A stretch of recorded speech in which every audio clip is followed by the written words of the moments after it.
जादुई जूते। ये कहानी एक गरीब मोची की है जिसने अपनी कला से जादुई जूते का निर्माण कर दिया। एक समय की बात है, एक शहर में एक मोची रहता था। वहाँ सुबह से शाम तक अपने काम में लगा रहता था। उसे दुनियादारी की कोई लेना देना नहीं था। सड़क के किनारे छोटी सी जगह में वहाँ अपना जीवन यापन करता था। उसे अपने काम में महारत हासिल था। एक से एक जूते बनाने के लिए शहर के लोग उसी के पास आते थे। एक बार वहाँ अपने काम में लगा हुआ था, तभी एक सन्यासी अपने लिए जूते बनवाने का विचार लेकर उसके पास आया। उसके कपड़े फटे हुए थे और उसकी हालत भी अच्छी नहीं दिख रही थी। मोची ने सन्यासी से कहा, बाबा, जूते के लिए चमड़ा तो आपको ही देना पड़ेगा, मेरे पास नहीं है।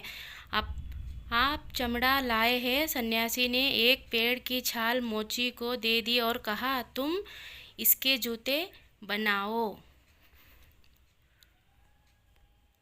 मोची ने जैसे ही पेड़ की छाल को स्पर्श किया, वहाँ सोचने लगा कि यहाँ तो चमड़े से भी मजबूत है। वहाँ सन्यासी से पूछा, बेटा, किसी पेड़ की छाल है ये? लेकिन सन्यासी ने उसी बात का कोई जवाब नहीं दिया और मुस्कुराते हुए कहा कि मुझे शीघ्र निकलना है, तुम अपना काम प्रारंभ करो। तभी मोची अपने कार्य में लग गया और कुछ घंटे की मेहनत के बाद मोची ने सन्यासी के लिए शानदार जूते बना देता है। मोची खुशी से सन्यासी को जूते पहनने के लिए बुलाता है।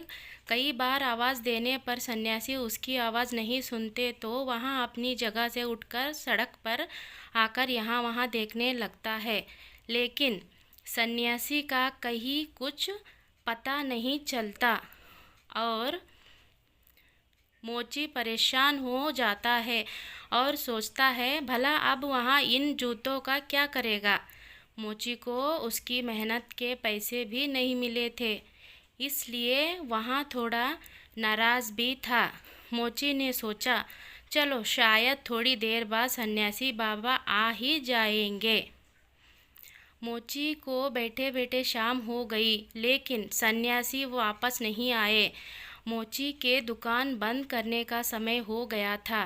तभी वहाँ सोचता है, थोड़ा सब्जी ले आऊँ और वहीं जूते पहन लेता है जो उसने सन्यासी के लिए बनाए थे। और जैसे ही वहाँ वो जूता पहनता है, अगले ही पल वहाँ सब्जी मंडी में आकर खड़ा हो जाता है। जहाँ आने की बात वहाँ मन में सोच रहा था, मोची बाजार के बीच में पागलों की तरह बर्ताव करता है, क्योंकि उसे यह बात बहुत अजीब लग रही थी कि इतनी जल्दी यहाँ कैसे पहुँचा। और वहाँ सोचता है कि उसे तो सड़क के किनारे होना चाहिए, और अगले ही पल वहाँ सड़क के किनारे खड़ा नज़र आता है। अब मोची का दिमाग चलना शुरू हो जाता है। उसे समझ में आने लगता है, हो ना हो ये जूते का ही कमाल है,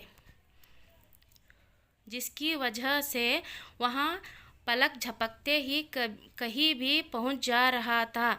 इस बात को साफ करने के लिए वहाँ कई जगह मन में सोचता है और एक एक करके हर जगह पर पल भर में जाता है।